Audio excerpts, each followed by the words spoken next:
1-0.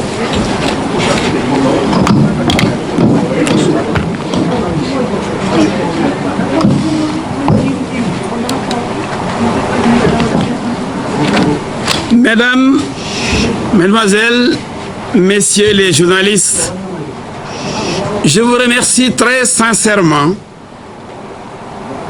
d'avoir répondu massivement à cette conférence de presse qui, je l'espère, sera la dernière pour permettre à l'opinion sénégalaise d'être édifiée définitivement sur ce que j'avais appelé à l'époque les 94 milliards de mensonges.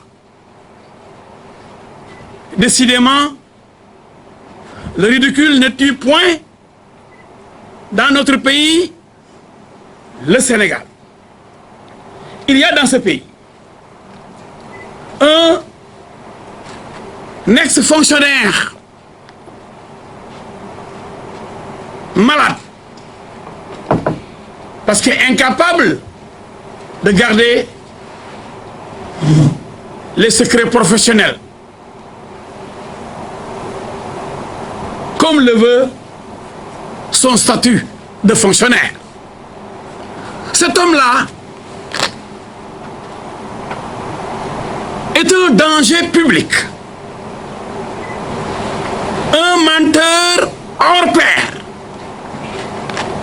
un manipulateur exceptionnel. Et il compte sur le mensonge, sur la manipulation et sur des éléments recrutés qui insultent tous ceux qui osent dire la vérité le concernant. Je dis, il compte sur tout cela pour conquérir le pouvoir politique, prendre en otage les Sénégalais comme l'avait fait Hitler en Allemagne et mettre ce pays dans un bordel indescriptible. En effet, il est l'auteur de toutes les dénonciations sans fondement, les mensonges grotesques. Mais que voulez-vous dans un pays dont la majorité est analphabète? Quand on est sans scrupules, quand on est sans foi ni loi, on peut se permettre, parce que amon loy rouss, amon loy jomb, di katch di fen, on peut se permettre donc de mentir à longueur de journée. Mais, comme le disait Lénine, seule la vérité est révolutionnaire. Et comme on le dit ici au Sénégal, deug moy mujj. Alors, qu'est-ce qui s'est passé avec cet énergumène qui commence à nous déranger et dont je réclame tout de suite, je vous le dis, je le démontrerai, l'arrestation et l'emprisonnement, sans quoi on risque d'assister à une faiblesse coupable de l'État du Sénégal. Je vais m'expliquer pourquoi aujourd'hui Sonko doit dormir en prison. Et je donnerai les éléments judiciaires qui concourent à son arrestation immédiate. Je m'explique.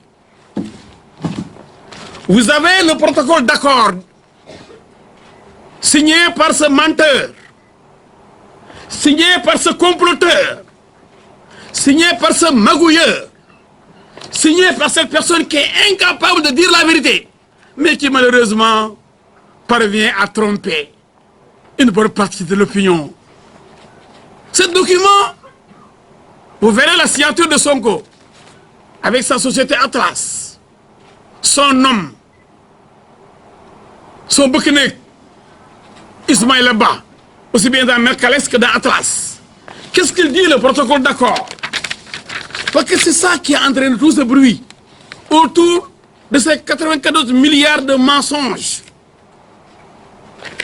Le protocole d'accord dit, entre le cabinet Atlas, une société anonyme, à responsabilité limitée, au capital 2 millions de francs.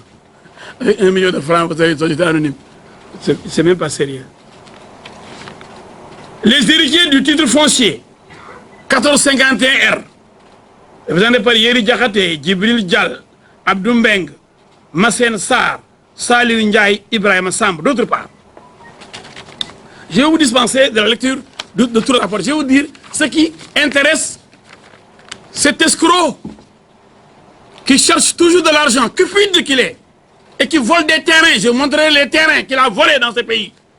Cet homme n'est pas crédible. Et c'est le voleur qui crie au voleur. Et vous allez le découvrir et je vais vous donner les documents. Qu'est-ce qu'il dit ce document? Les parties conviennent, etc., etc. Mais je viens aux honoraires. C'est ça qui intéresse notre bonhomme. Honoraires. Les héritiers s'engagent. Et là, je tiens à préciser qu'il y avait un Sénégalais bon teint qui s'appelle Seydou Sarr, qui était allé proposer ses services pour acheter la créance et aider les héritiers à rentrer immédiatement dans leur fonds.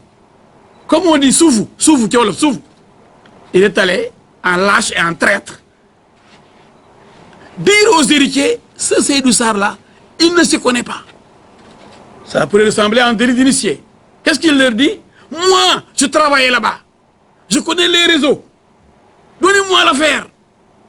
Je vais immédiatement provoquer le paiement. Mais vous allez me donner 12%. Je vais vous lire les honoraires. Les héritiers s'engagent à rémunérer le cabinet Atlas. Donc, c'est un argument-là. Sur la base des sommes ou valeurs recouvrées sur le titre foncier 1451R. Cette rémunération est déterminée par une quote-part de 12% hors taxe retenue à la source des sommes ou valeurs recouvrées directement ou indirectement par le cabinet Atlas, le cabinet de M. Sonko. Tout le problème est là.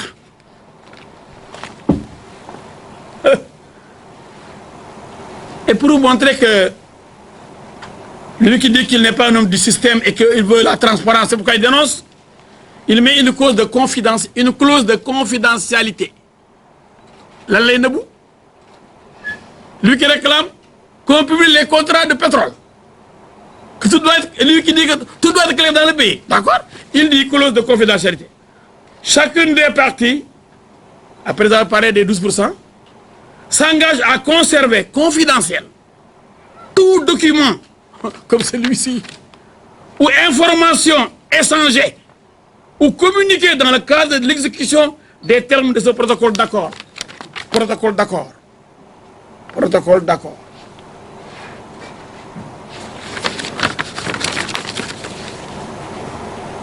À ce titre, chacune des parties s'engage à ne procéder à aucune divulgation des informations confidentielles à des tiers sans l'accord préalable de l'autre partie. Je viens, je pose mes conditions, je demande d'écarter l'intermédiaire qui était là, Tahirou Sarr, et maintenant, je prends le contrat, je demande 12%, mais personne ne doit le savoir. C'est le candidat anti-système qui parle de clarté et de Nailer, qui insère une clause de confidentialité pour que personne ne sache et ne découvre ces manœuvres frauduleuses. Ça, c'est le contrat signé le 7 août 2018. Le 7 août 2018, cabinet Atlas, les représentants des héritiers Yeri Diakhaté, Djibril Dial, Abdou Mbeng, Massen Sarr, Salih Ndiaye, Ibrahima Samb. Ces gens n'ont jamais porté plainte parce qu'ils savent qu'il n'y a jamais eu ces 94 milliards-là. C'est de l'argent. J'ai suivi dans la presse des gens, malheureusement, qui ne comprennent rien, disent que oui.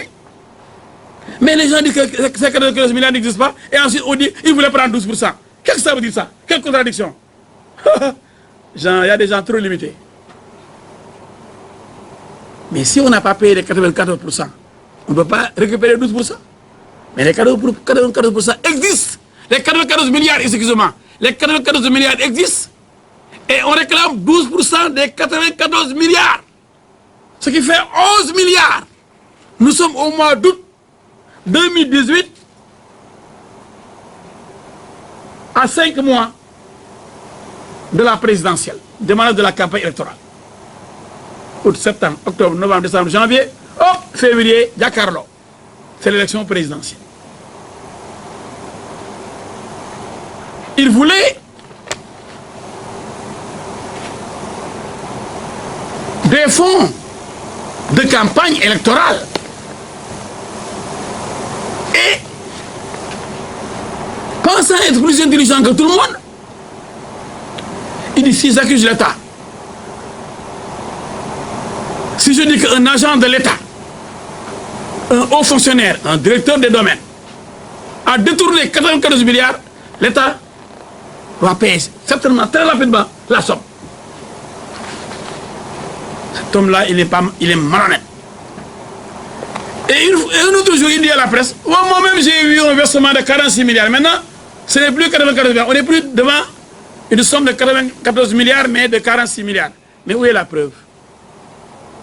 Et la dernière fois, j'ai dit à la presse, chers journalistes, haute déontologie vous exige, impose la recherche de la vérité. Vous devez protéger certes votre source. La presse n'est pas tenue de dévoiler sa source, mais elle doit vérifier l'information. Mais aucun journaliste parmi vous, aucun, et je lance au défi à tous les journalistes du Sénégal, aucun journaliste n'a reçu des preuves de la part de cette Sonko-là. C'est comme s'il avait marabouté les journalistes. Personne n'ose lui demander les preuves avant de publier quoi que ce soit sur ces 94 milliards. Mais pourtant, tout le monde en parle. Je n'ai pas vu un seul journaliste, à part les autres qui ont les éléments, comme Boudban et Madiambal Diagne, qui ont montré que c'est un menteur. Mais ceux qui essaient de créditer et de crédibiliser sa thèse n'ont jamais prouvé aux Sénégalais, les 94 milliards, c'est viré à tel compte, tel jour, et Mamour Diallo les a détournés. Et ça m'a fait trop mal. Parce que j'aime cette presse. Elle est formidable, elle est plurielle, elle est brillante, elle est compétente. Mais il passe son temps à manipuler la presse, à manipuler l'opinion. Ce qui lui a permis certainement d'avoir même des voix à l'élection présidentielle. Parce qu'on peut tromper son peuple, comme Hitler l'avait fait, jusqu'à accéder à la tête de l'État allemand. Ce serait une catastrophe. Sénégalaises, Sénégalais, réveillez-vous. Vous êtes en face d'un monstre. D'un monstre. Billahi, wallahi talahi. C'est un monstre. Et vous allez voir comment l'homme est dangereux. Après avoir signé ça. Là, il était présent à la réunion. La feuille de présence, je l'ai. Mais je vais vous montrer comment l'homme est malhonnête. Si vous voyez les présents là, la feuille de présence est là. Il y a réunion affaire TF 1451 avec le cabinet Atlas et les membres de la famille héritière. Amadou Sissé, contact 78 125 66 66. Yeri Diakhaté 77 666 81 51. Momar Massel Sarr 77 600 32 05 98. Momar Faye 77 547 16 74. Salih Ndiaye 77 711 40 09. Abdou Mbeng 77 652 64 65. Djibril Dial 77 720 71 63. Ousmane Sonko, il ne met pas son numéro de téléphone, mais il signe quand même.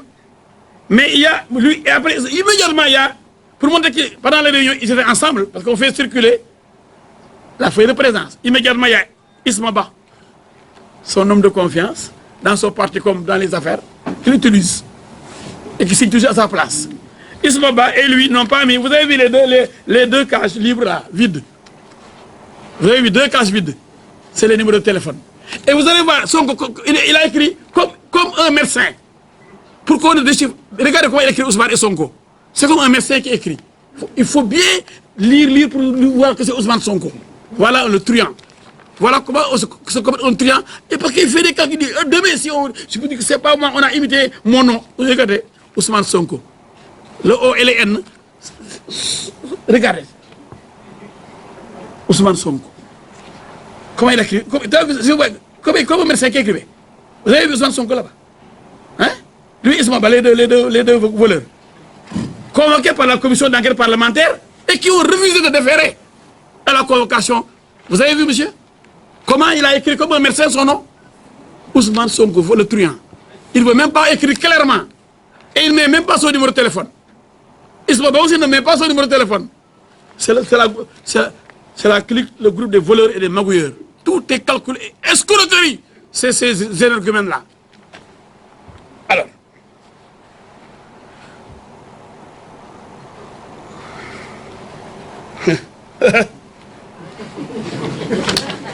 Ça, c'est le 6 août. La réunion, c'est le 6 août. Vous avez vu la date? La date, le 6 août. Et ils ont signé. Le protocole d'accord est là. Ouais. Donc, ça c'est clair, limpide. Maintenant, moi je ne serai pas long. Pourquoi tout ce bruit, vous le savez maintenant? Monsieur voulait avoir 11 milliards de commissions avant l'élection présidentielle pour devenir président de la République du Sénégal. Parce qu'il est omnibulé, obsédé par le pouvoir. Il pense que lui, il doit être président. Non, ça ne dépend pas de Dieu pour lui. C'est lui, par ses magouilles, les manipulations, les mensonges, il pense comme un monstre pouvoir tromper tous les Sénégalais et demain le dire, je vous ai trompé. Et lui qui disait qu'il fallait fusiller Abdoulaye Wade, Abdou Diouf, Macky Sall, des gens du système, maintenant c'est le talibé numéro 1, le disciple d'Abdoulaye Wade. Lui qui ne voulait pas prendre même Karim Wade, disait-il au téléphone. Maintenant, il fait la cour au père de Karim Wade. Cet homme-là est crédible. Mais Sénégalais et Sénégalais, réveillez-vous, monsieur Ardo. Alors, je vais vous faire d'autres révélations.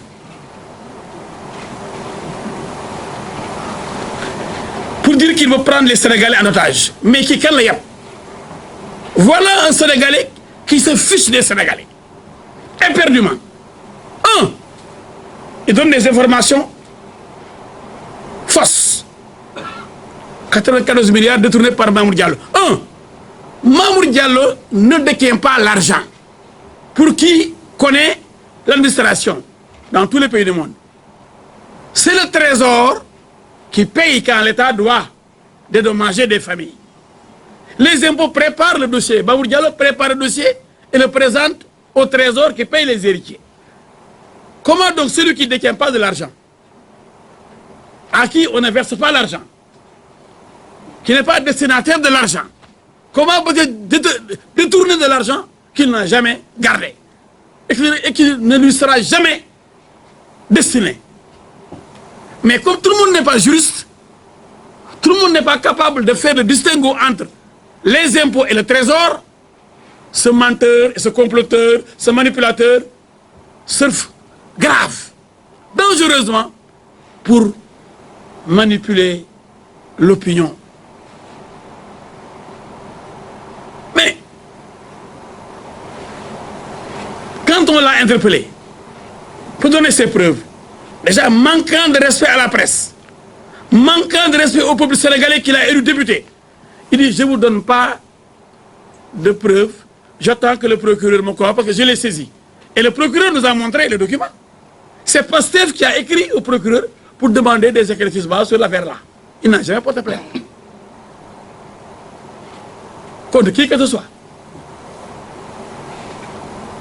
Il n'a même pas nommé Mamour Diallo. Il n'a pas porté plainte contre lui. Voilà comment encore il ment. C'est maintenant qu'il dit qu'il porte plainte. Je n'ai pas vu la plainte avec ses avocats. Devant le juge d'instruction. Lui, qui pense qu'il n'existe pas de justice au Sénégal. Il le dit tout le temps. Tantôt il dit j'attends le procureur. Tantôt il dit c'est le procureur du président. Il n'est pas crédible. Tantôt il dit la justice sénégalaise n'est pas crédible. Et tantôt il dit je vais saisir le juge d'instruction qui fait partie de la justice sénégalaise. Mais c'est un enfant, hein, lui. C'est un bébé, il peut encore téter. Il est à ce stade-là de la politique. C'est de l'infantilisme politique. Pour parler comme Lénine. Alors, la commission d'enquête parlementaire entre en jeu. Sachant que le député membre de l'Assemblée nationale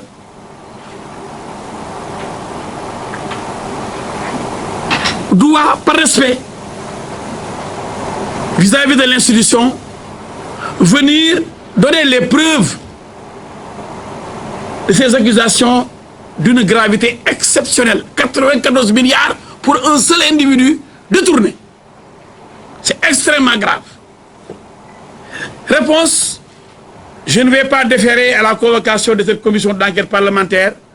C'est des députés nuls, qui ne représentent rien, qui ne comprennent rien. Donc, mépris total vis-à-vis de ses propres collègues, élus par le peuple sénégalais. L'homme venait ainsi de prouver à la face du monde qu'il n'avait aucun respect pour le peuple sénégalais, qui est représenté à l'Assemblée nationale par les députés, définis par la Constitution comme les dignes représentants du peuple sénégalais. C'est comme ça qu'on définit un député. Dans la Constitution sénégalaise. J'étais 10 ans durant député. Le député, c'est pourquoi on dit honorable député. Parce que le député, il représente l'ensemble du peuple sénégalais. Et la Constitution le définit comme un digne représentant du peuple sénégalais. Alors, comment peut-on accuser, accabler quelqu'un, un père de famille, un parent, un époux, un fonctionnaire, le détournement de cette somme colossale de 94 milliards? On vous convoque pour seulement venir comme moi, donner les preuves et partir? Ensuite donner ça à la presse peut-être? Je n'y vais pas. J'attends que le procureur me convoque. Mais yalla du nit. Je, c'est le meilleur juge. L'homme qui vantait la voie judiciaire, qui disait qu'il n'avait aucun respect pour l'institution à laquelle il appartient, l'Assemblée nationale. Cet homme-là, qui disait attendre la convocation du procureur, alors qu'il ne devait même pas porter plainte. C'est un farceur. Cet homme-là, avec le pétrole, avec l'affaire Petrotim. Alors, avec cette histoire de pétrole, monsieur accuse le procureur. Alors qu'il disait qu'il attendait la convocation du procureur. Dans l'affaire Mamour Diallo. Dans l'affaire Alissal Franck Davis, le procureur le convoque, il est niet. Je ne fais pas confiance au procureur. Il va s'amuser comme ça avec les Sénégalais. Il n'y a pas de quoi faire. Il n'y a pas de quoi faire. Il n'y a pas de quoi faire. Qu'est-ce que ça veut dire ça? Qui est comme Sénégal yi lay foyé duñu ay doomam nak duñu malitam duñu bala buy football pour tol. Tantôt j'attends le procureur, je ne vais pas déférer à la convocation de la commission d'enquête parlementaire. Tantôt il dit non, moi je ne connais pas le procureur, je ne lui fais pas confiance, c'est un procureur du président. Moi je ne vais pas répondre pour le pétrole et le gaz, je refuse de répondre. Encore lui qui crée des choses sans donner des preuves, le vrai menteur. Mais j'ai pitié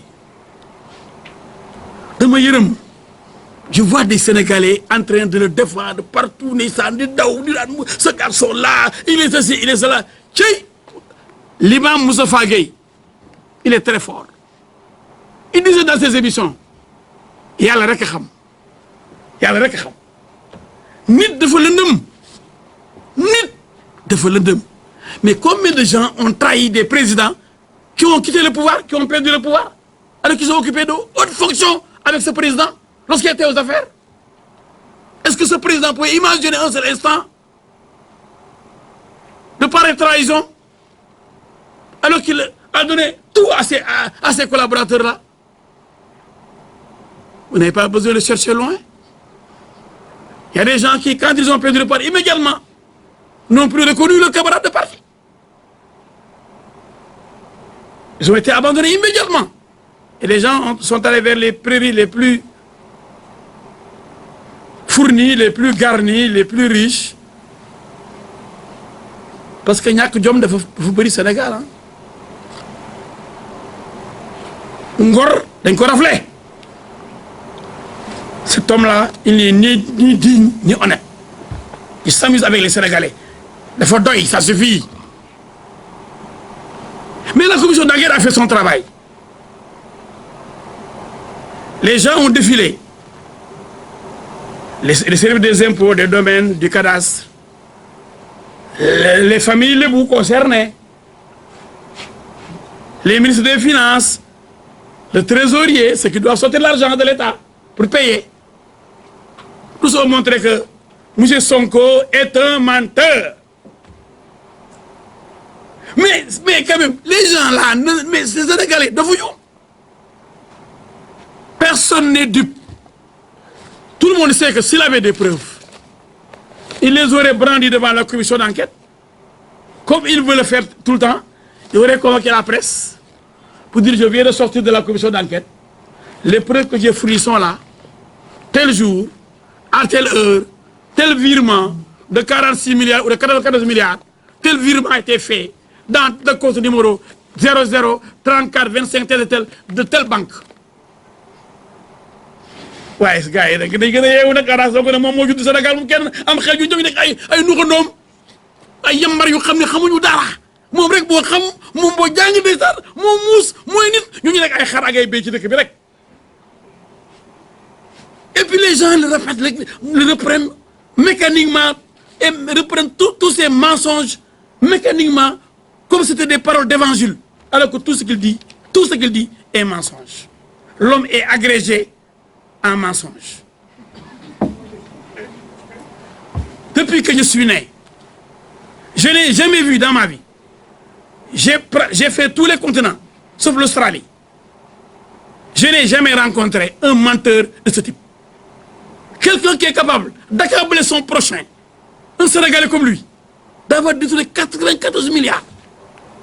Et d'autres d'avoir détourné de l'argent dans le pétrole. Tout est faux. Et pour le pétrole, ce sera un autre jour. N'oubliez pas que je suis l'avocat de Tibis et je n'ai pas encore parlé. Je n'en parle pas aujourd'hui. Ça sera une autre conférence de presse. Avec des preuves qui montrent que dans ce pays-là, le mensonge est érigé en comportement pour des gens soit aigris, parce qu'ils étaient au pouvoir, ils ne sont plus. Soit pour des gens qui sont pressés d'accéder au pouvoir et qui veulent tromper l'opinion pour que l'opinion réclame 400 000 de l'argent qui n'existe pas parce que le pétrole n'est même pas là, on ne l'a même pas vendu. Mais c'est normal, il y a des gens qui vivent de ça. Il y en a qui mentent jusqu'à avoir des femmes.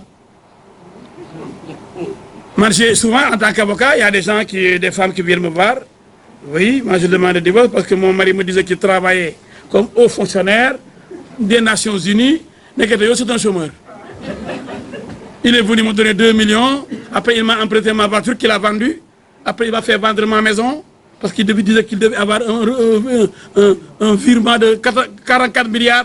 Donc, mais ça dit que dans ce pays-là, c'est un pays de Dourkat. Donc, même dans le mariage, il y a des Dour.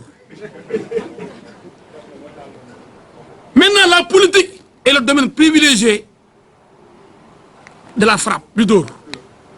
Donc, de la manipulation, donc de l'escroquerie.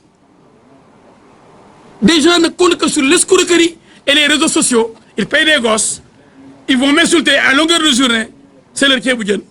Ils pensent qu'avec ça, ils disent oui, et là, on l'a copieusement insulté. Parce que ces gosses sont payés pour ça. C'est leur métier. Maintenant, cette commission dépose, bon, après avoir entendu tout le monde, son rapport.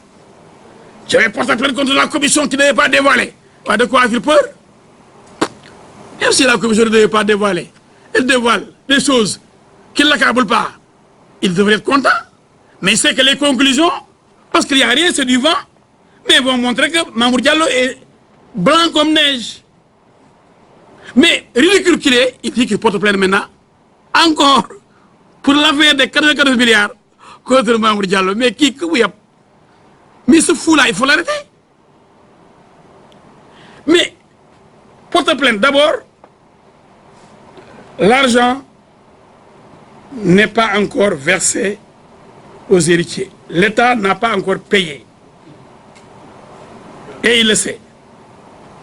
Je lui lance un défi devant le monde entier, devant Dieu, devant sa tombe et devant ma tombe. Que demain, qu'il donne une conférence de presse, qu'il nous donne les preuves du versement et du virement. Ngiriya, cher journal, demandez-lui demain. Que Ella Diouf vous a lancé un défi.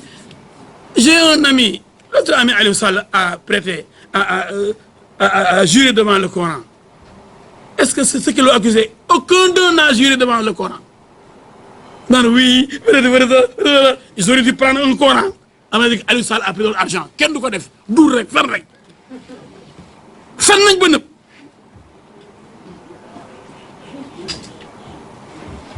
C'est des menteurs, mais agrégés. De dourkat hors pair. Alors, 94 milliards, il porte plainte contre, d'abord, il sait que ça n'existe pas. Bon, ça existe, le montant. Il faut toujours ces 11 milliards et il est contesté par d'autres familles.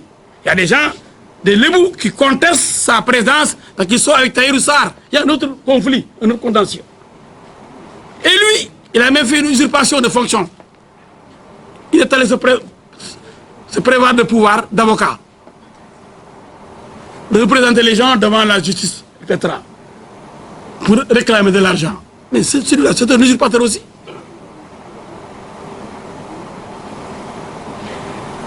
Voilà l'homme qui porte plainte contre nous. Un, il n'a pas qualité, parce que pour le détournement de deniers publics, aucun citoyen ne peut porter plainte en dehors de l'agence judiciaire de l'État. Mais il ne le sait pas, parce que c'est un nulard. Parce que quand on est obsédé par le pouvoir, on devient nul. On perd la raison. Si c'est de l'argent de l'État, vous le détournez. Si on accuse quelqu'un de détournement de deniers publics, vous le savez très bien, c'est l'État qui est partie civile.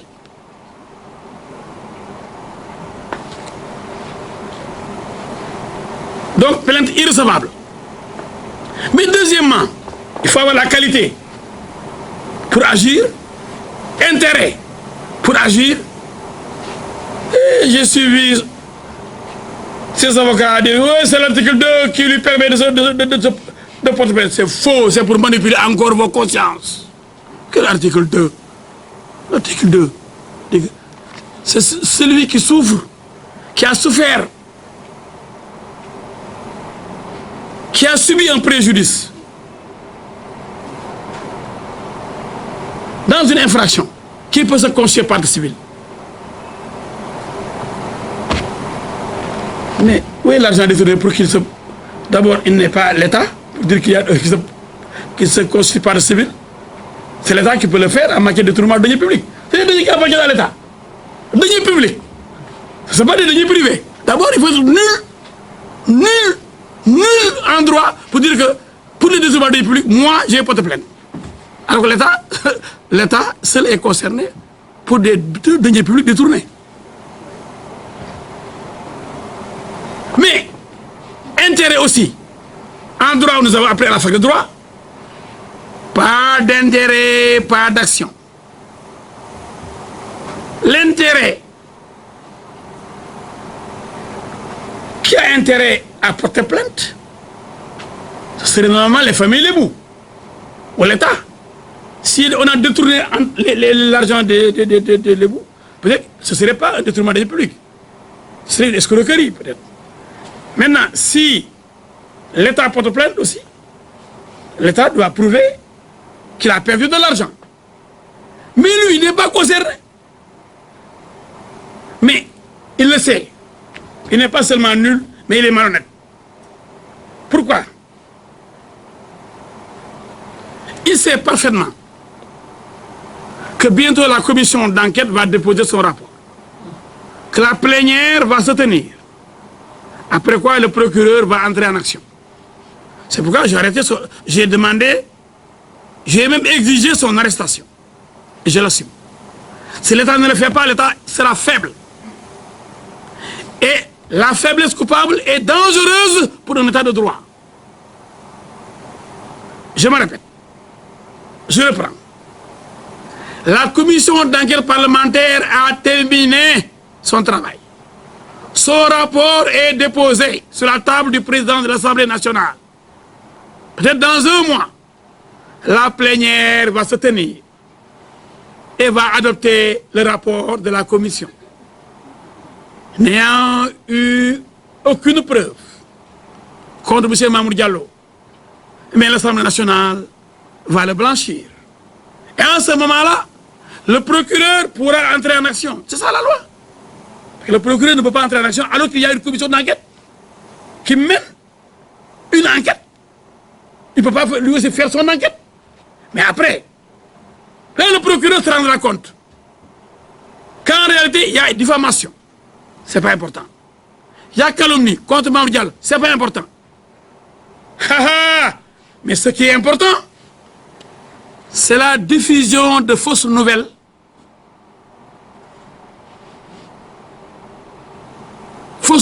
pouvant saper le moral des populations, pouvant entraîner un soulèvement populaire. Une telle infraction exige un mandat de dépôt. Je suis très sérieux dans ce que je dis. Je voudrais que tous les Sénégalais m'écoutent.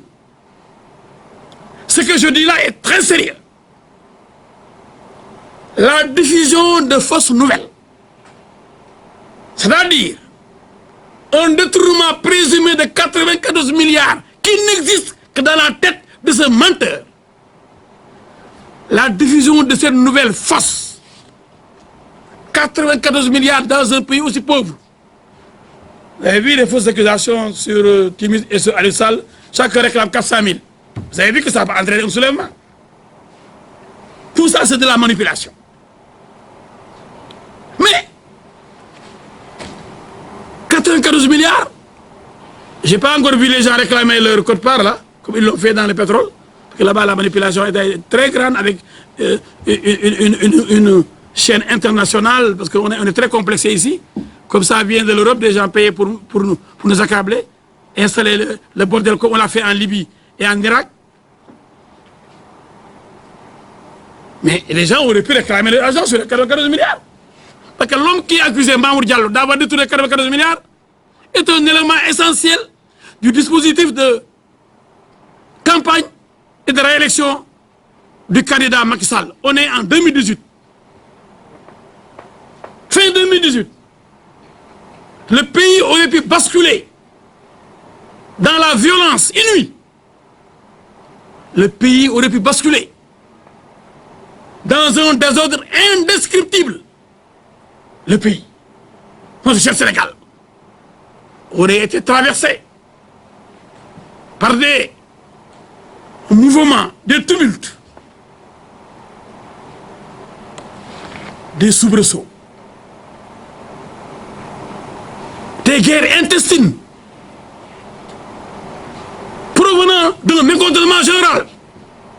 Parce qu'un proche de Macky Sall aurait détourné 94 milliards sans que l'État ne réagisse. Extrêmement grave, cette accusation. Cette accusation est d'une gravité exceptionnelle.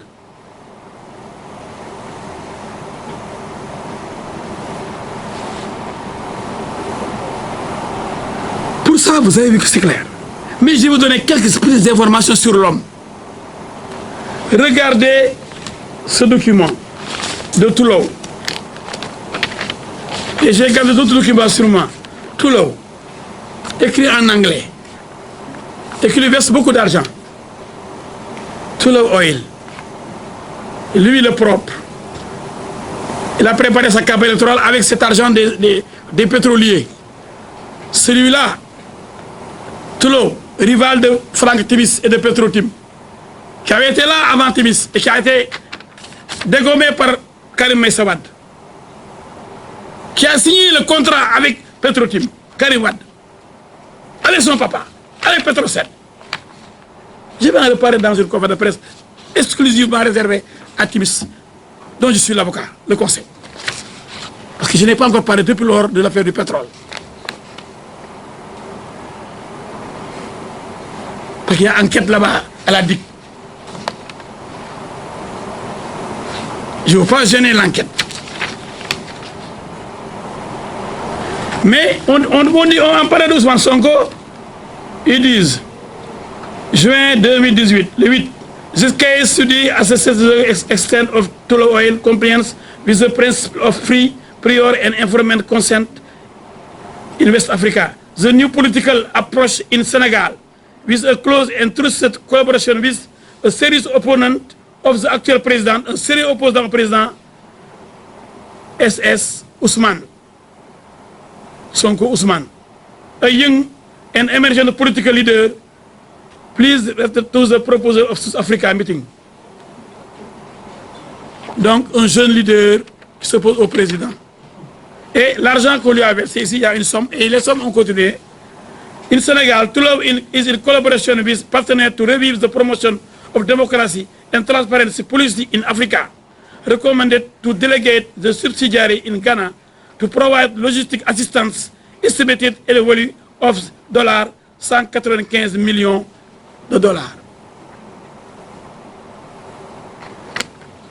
Ousmane of Senegal to carry out its communication campaign on transparency in natural resources.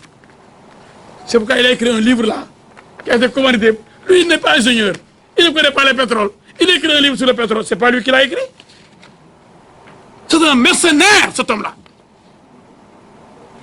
Un mercenaire des pétroliers. Mais dernier point sur lui, avant que je vous donne la parole, c'est sur les terrains qu'il a volés. Son numéro de téléphone. Contrairement à ce qui s'est passé avec la feuille de présence à la réunion avec les familles Lebou. Ousmane Sonko 77 840 42 29. Alors, avec extrait du plan, vous avez le plan et tout. Il a même mis le plan. Il y a le plan. Le plan est là. Le plan, il a envoyé le plan. Il a le plan. Le plan est là. Alors, là aussi, c'est Mamour Diallo qui l'a bloqué. Il lui envoie à mort.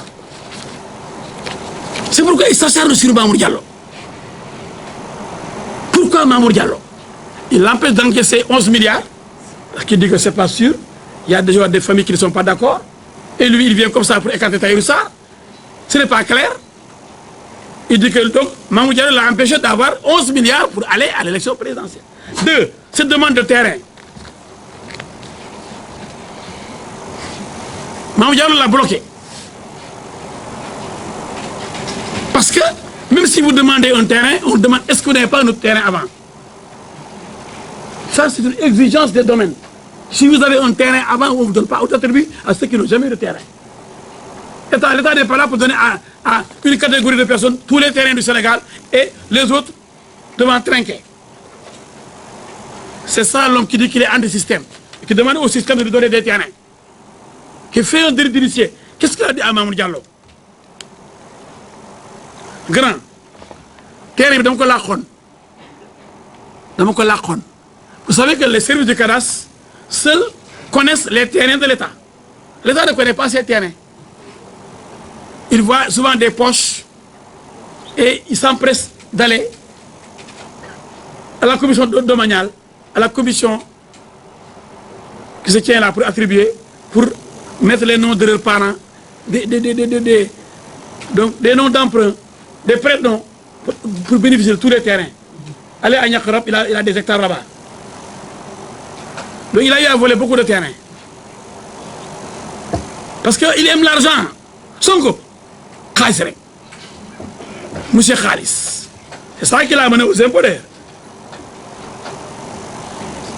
parce qu'il pensait que les impôts gagnent beaucoup d'argent là-bas on gagne beaucoup d'argent c'est un homme qui aime l'argent il n'y a rien contre les gens des impôts mais lui il était là-bas pour s'enrichir c'est pourquoi il a dirigé le syndicat des travailleurs des impôts et pour ça il a eu beaucoup de terrain avec ça chaque fois qu'on faisait des lotissements le syndicat avait sa part et c'est lui qui prenait avec ses amis ce sont ces amis-là qui sont autour de lui dans son parti comme des talibés il a un staff composé des gens des impôts pour la plupart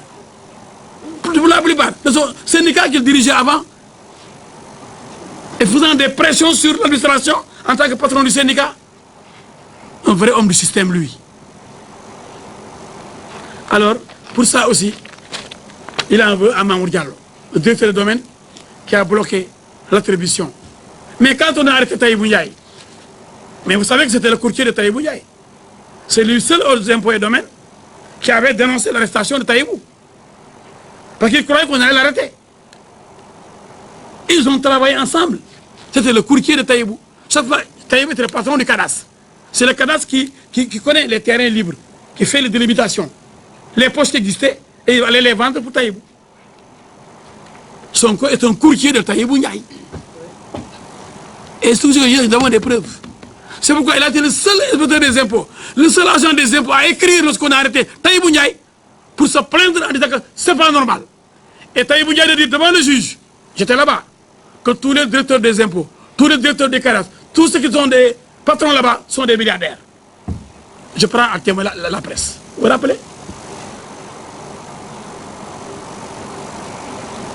voilà l'homme Sonko celui qui porte plainte contre l'homme Mamour Diallo qui est irréprochable sur l'affaire des 94 milliards il est blanc comme neige bu ngeen bëggee rek ma jàll ci wolof rapidement waaw damay résumer je serai très bref waaw là c'était long parce que je devais expliquer en wolof je résume en maximum 5 minutes